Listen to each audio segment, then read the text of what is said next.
기도하겠습니다. 아멘. 저는 빌립보서 4장 6절 7절 말씀을 중심으로 염려하지 말고 기도하라라는 제목으로 함께 은혜를 나누고자 합니다. 이제 계절적으로는 8월이지만 무더운 여름이 다 지나갔습니다. 바닷가에도 한 번씩 다녀오셨는지요? 사실 삼척에 저도 벌써 18년 가까이 살다 보니까 바다가 있는지 여기가 바닷가인지 이런 걸 잘 기억을 못하고 혹 손님이 와야지만 이렇게 바닷가에 한 번 가보고 올해는 한 번도 가보지도 못하고 발에 물도 한 번 못 담궈보고 다 지난 것 같습니다. 바닷가에 가보면은 파도가 이렇게 밀려오는 걸 볼 수 있습니다. 그죠? 하나 밀려오고 또 들어가고 또 하나가 밀려오고 들어가고 계속 반복되어요. 이걸 보면서 사람들은 인생을 바다와 같다, 인생을 고해다 이렇게 말하기도 합니다. 즉 우리들의 삶 속에는 수많은 일들이 계속해서 하나가 생기면 해결되어지면 또 다른 문제가 생기고 또 그거를 해결하기 위해서 마음을 쏟고 힘을 쏟다 보면은 또 다른 문제가 생기고 인생의 문제는 이런 수많은 일들이 연속되는 것입니다. 언제까지? 죽을 때까지. 죽을 때. 때로는 기쁘고 즐거운 일들도 있지요. 그러나 때로는 감당하기 어렵고 힘든 일들도 있습니다. 그런데 그런 어려운 문제들, 지체만한 파도가 우리 쳐들어와서 우리 마음에 자리 잡으면은 그것이 염려거리, 걱정거리가 되는 것입니다. 여러분, 이 염려는요, 이 세상 살아있는 사람에게 누구에게나 찾아오는 것입니다. 제가 지난번에도 한번 말씀드렸듯이 이 염려 없는 사람은 딱 한 사람들. 요즘은 잘 안 보이는데 옛날에는 정신이 조금 나가 있는 사람들, 그죠? 늘 웃고 다니는 사람들. 그런 사람들 외에는 정상적인 삶과 자기 직장과 일터를 가지고 살아가는 모든 사람에게는 염려와 걱정거리가 있는 것입니다. 여러분, 그렇다고 해서 염려, 걱정, 근심한다고 문제가 해결됩니까? 오히려 염려는요, 우리들이 마음의 기쁨을 빼앗아갑니다. 염려는 어두움입니다. 염려가 우리 마음속에 차오르기 시작하면 차오를수록 마음이 무거워지고 답답하게 느껴지고 마음에 있는 기쁨과 평안을 빼앗아가는 것입니다. 마음의 기쁨과 평안을 빼앗겨서 어둠 속에 잠겨서 살게 됩니다. 그러므로 염려가 가득한 사람들을 보면은 얼굴에 수심, 근심이 가득한 것을 볼 수가 있습니다. 잠언서 17장 22절에는 이런 말씀이 있습니다. 우리 앞을 보고 읽어봅니다. 시작. 마음의 근심은 양약이라도 심령의 근심은 제가 잘못 읽었네, 그죠? 마음의 즐거움은 양약이라도 심령의 근심은 뭐 한다고요? 뼈를 마르게 합니다. 그냥 마음속에 걱정, 근심거리가 있는 정도가 아니라 이것이 우리들이 뼈를 마르게 할 정도로 뼈를 쥐어짜는 그런 고통과 그런 아픔을 준다고 하는 것입니다. 또 염려는 판단을 흐리게 합니다. 염려, 걱정이 마음을 둔하게 만드는 것입니다. 그래서 매사에 잘못 판단하고 행함으로 잘못된 결과를 가져오게 이끌어가는 것입니다. 그래서 마음이 어두워지면요, 먼저 해야 될 것은 그 마음에 있는 어두움을 쫓아내는 일이 우선인 것입니다. 그 다음에 어떤 일을 판단하고 어떤 일을 결정해야지만 바르게 결정할 수가 있는 것입니다. 누가복음 21장 34절 말씀을 읽어봅니다. 시작. 너희는 스스로 조심하라. 그렇지 않으면 방탕함과 술 취함과 생활의 염려로 마음이 둔해지고 뜻밖의 그날이 떡과 같이 너희에게 임하리라. 아멘. 세상 속에서 여러 가지 우리가 걸릴 수 있는 일들이 많이 있지만 그 중에 하나가 생활에 대한 염려, 걱정, 근심이 많으면 마음이 둔해지고 그것이 어느 날 덫과 같이 우리를 집어 삼킬 수 있다고 성경은 가르치고 있습니다. 또 염려는 전염병과 같습니다. 여러분, 염려하고 걱정하는 사람들 옆에 있으면요, 그 염려 걱정이 옆에 있는 사람에게도 함께 옮아가는 것입니다. 현대병의 많은 부분이 염려와 불안과 근심 때문에 오는 경우가 많다는 것이 의학자들의 분석입니다. 염려는 전염병과 같아서 한순간 기쁨도 소망도 의욕도 빼앗아가고 그 사람을 무기력하게 만드는 것입니다. 여러분, 암 환자에게 가장 두려운 적이 뭔지 아십니까? 바로 염려하고 걱정하고 낙심하는 것입니다. 이 질병보다도, 암이라는 질병보다도 내가 암에 걸렸다, 왜 내가 암에 걸렸을까 하는 이런 두려움이, 이런 염려가 그 사람 인생 전체를 깊은 고통 속으로 몰고 가는 것입니다. 그런데 오늘 성경 말씀에 보면은 뭐라고 하고 있습니까? 아무것도 염려하지 말아라.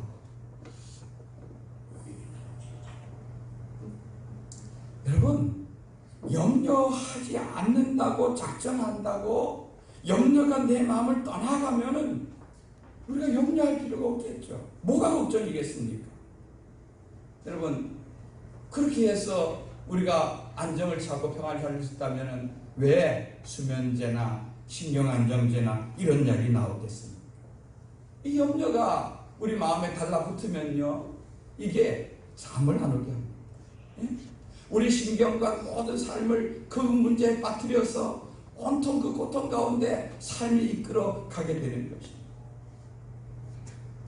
제 아내의 친척들을 보면 어떤 분들은 이 신경안정제나 이런 거를 탈고 살아요. 네? 탈고 살아요. 머리가 늘 아프다는 거예요. 왜 그럴까 보면 온통 걱정과 근심과 염려가 그 마음을 짓누르니 약을 먹지 않고는 도무지 견뎌낼 수 없게 되는 것을 알 수가 있습니다. 여러분, 혹시 의학에 관심 있는 분들은 한 알만 먹으면 염려가 싹 사라지는 요 약만 개발하면 있죠. 아마 여러분 대박 날 줄 압니다. 그런데 우리 그리스도인에게는요, 염려를 하지 말고 그 염려의 자리에 대신 기도로 채우라. 성경은 그렇게 말하고 있습니다. 염려하는 대신에 기도하라는 것입니다. 그러면 염려하는 것과 기도하는 것은 다르다는 것을 성경은 말하죠. 여러분, 염려하는 것은 내가 뭔가 해결하고 내가 움직이고 내가 결정하려고 하는 것이고, 기도는 하나님께 맡기고 하나님의 개입을 요구하고 하나님께 요청하는 것인 줄 믿습니다. 조지 물러 목사님이 이렇게 얘기했습니다. 앞을 보고 읽어봅니다. 시작. 염려의 시작은 신앙의 끝이다. 그러나 신앙의 시작은 염려의 끝이다. 아멘. 아멘.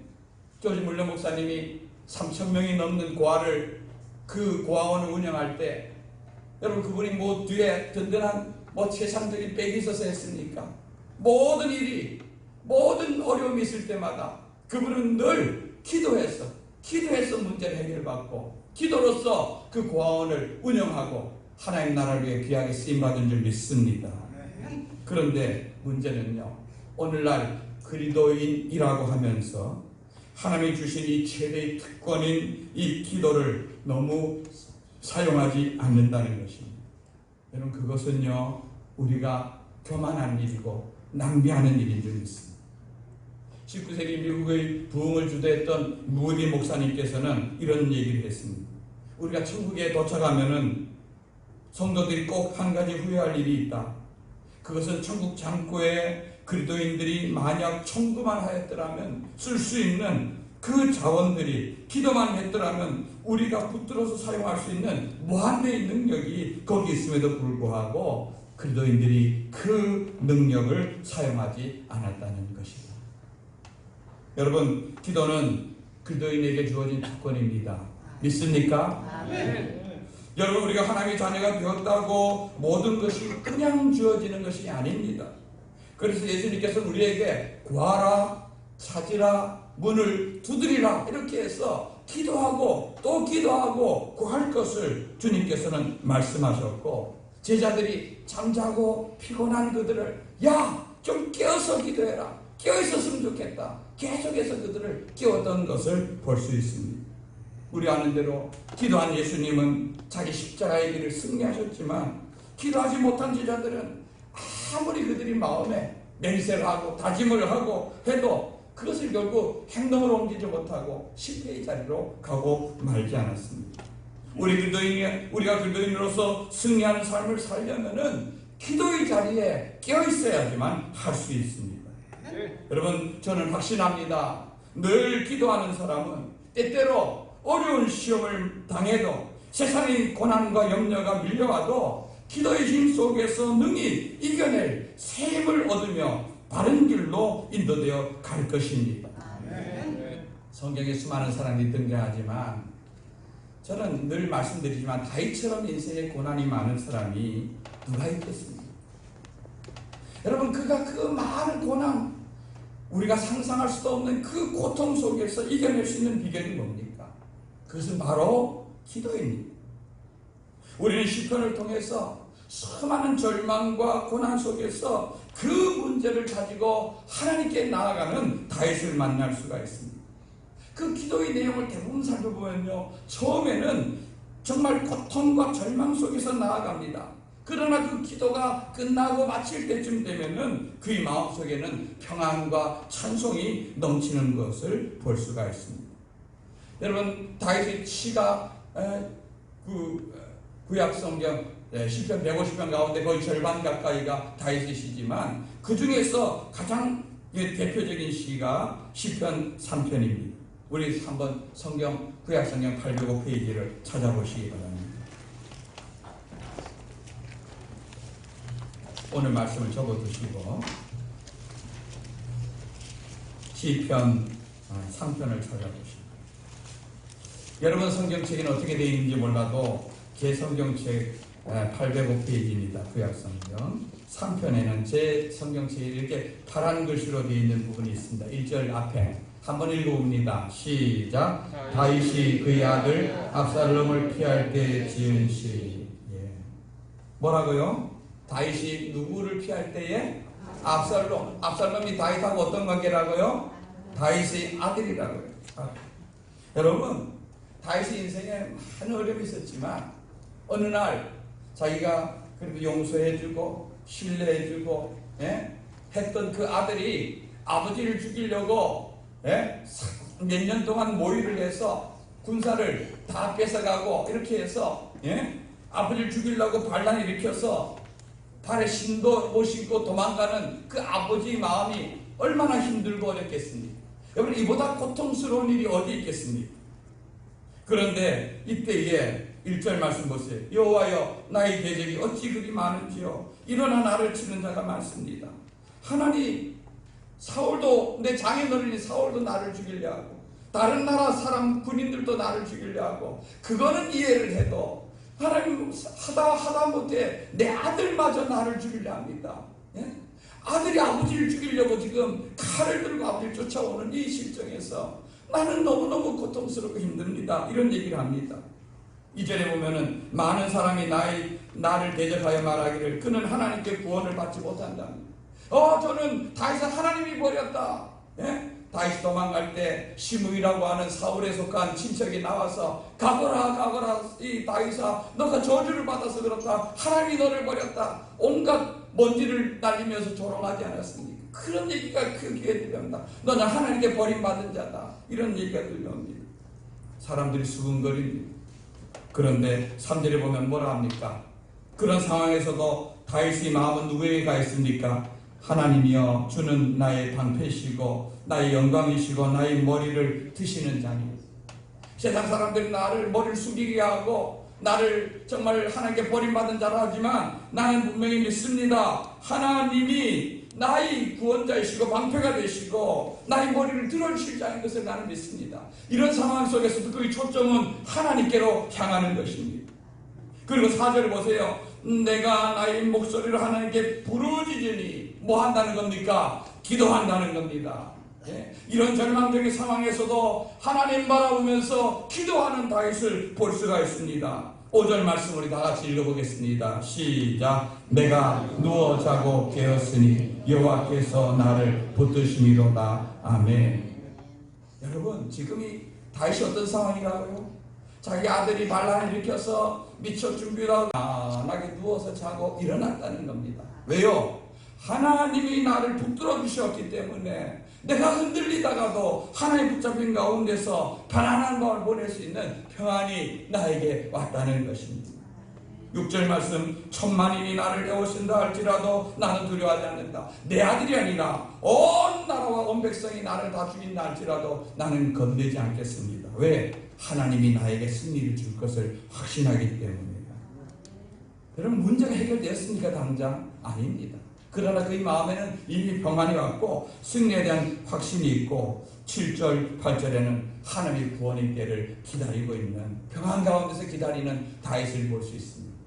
아까 말씀드린 대로 처음에는 절망과 걱정과 근심 가운데 나아가지만 기도를 통하여서 평안을 찾고 그의 마음속에는 승리를 확신한 가운데 그가 살아가고 있는 것입니다. 여러분, 이것이 우리 그리스도인들이 추구해야 될, 나아가야 될 방향인 줄 믿습니다.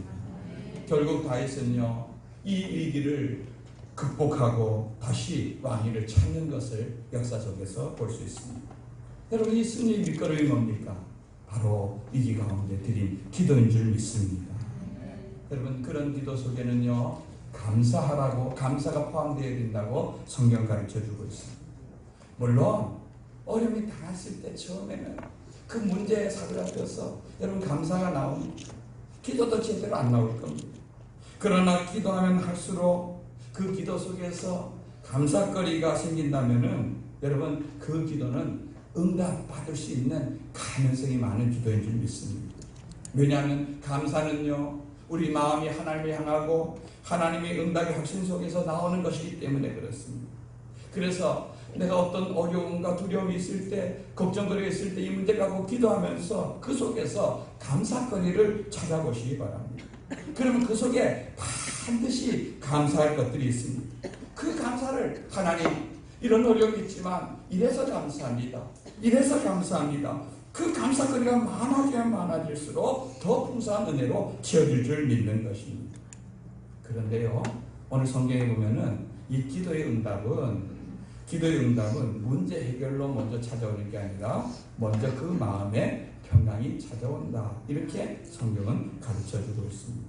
오늘 우리가 읽은 6절과 7절 다시 빌립보서 4장으로 돌아보면은요, 4절과 6절과 10절이 아주 재미있게 연결되어 있는데 6절에 보면은 염려하지 말고 너희들은 그 자리를 기도해라 이렇게 되어 있죠. 그러면 7절에 응답하실 것이다 이렇게 나와야 되는데, 그런데 바울은 여기서 기도하면은 하나님의 평강이 먼저 너희 마음과 생각을 지켜주실 것이다 이렇게 연결하고 있는 것입니다.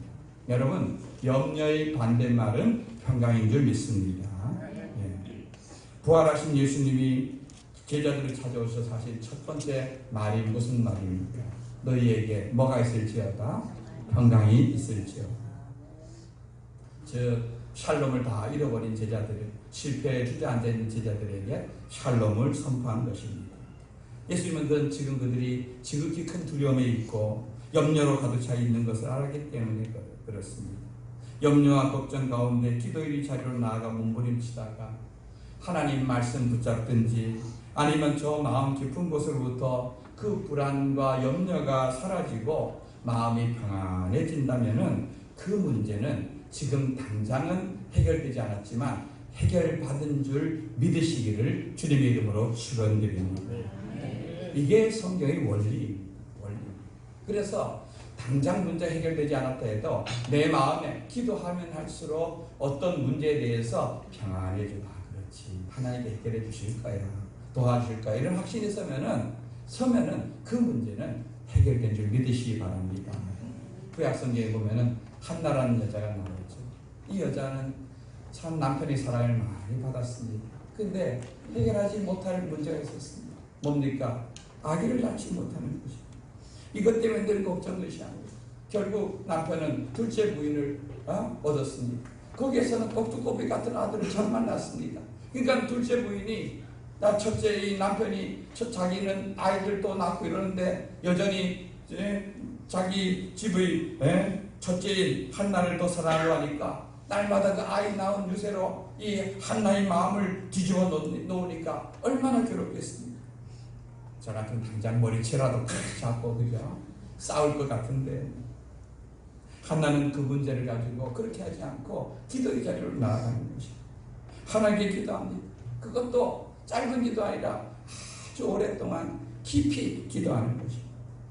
여러분 처음에는 우리가 기도할 때는 소리가 나서 소리를 높여서 기도해 나가지만 나중에 우리가 깊은 기도에 들어가면은 저 마음 깊은 곳에서 그냥 하나님의 존재 앞에 나아가서 내 영이 하나님께 기도를 드리는 그런 순간이 오는 것입니다.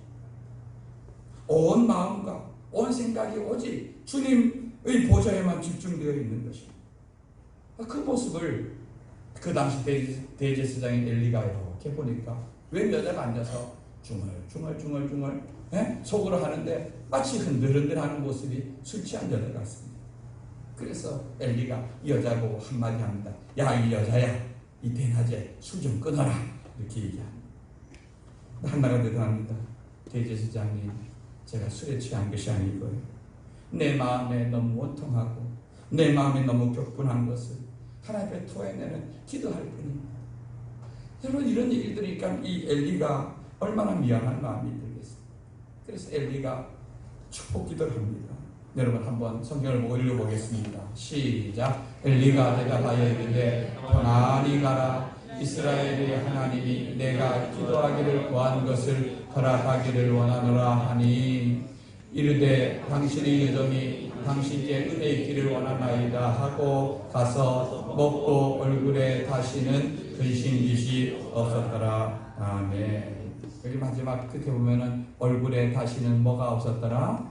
근심빚이 없었더라. 여러분 다시는 걱정하고 근심하지 않았다는 것입니다.